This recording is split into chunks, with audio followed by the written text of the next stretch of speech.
कर्म प्रधान विषव रचि राखा, जो जस कर्म कर तस फल चाखा। श्रोमणी गोस्वामी जी महाराज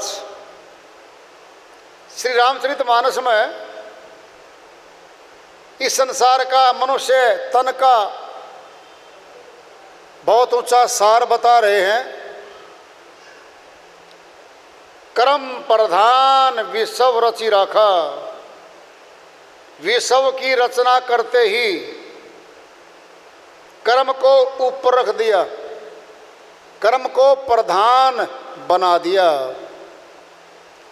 जो जस कर्म कर तस फल चाखा।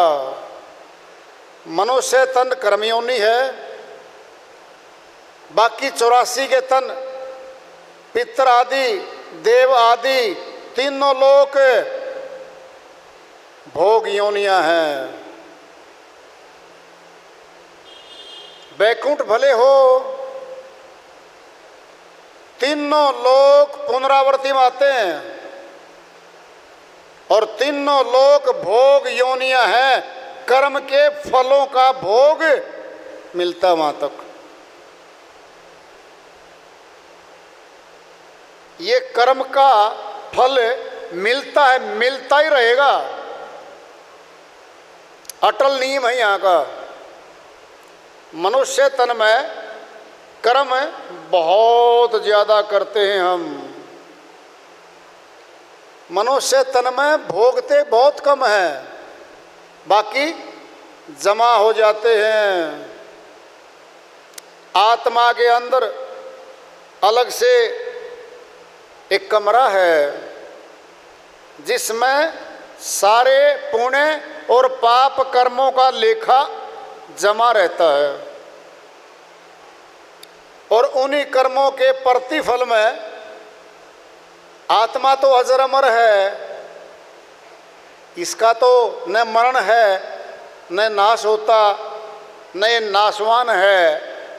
लेकिन जिस तरह शरीर को बदल रही है, कर्म की गुलाम बन के भिन्न भिन्न तनों को बदलती जा रही है। ये श्री गीता अध्याय 2 श्लोक 23 में श्री कृष्ण भगवान अर्जुन के माध्यम से पूरी सृष्टि को समझाते हैं। हे अर्जुन, आत्मा अजर अमर अविनाशी है, ये नष्ट कभी नहीं होती, ये अविनाशी है।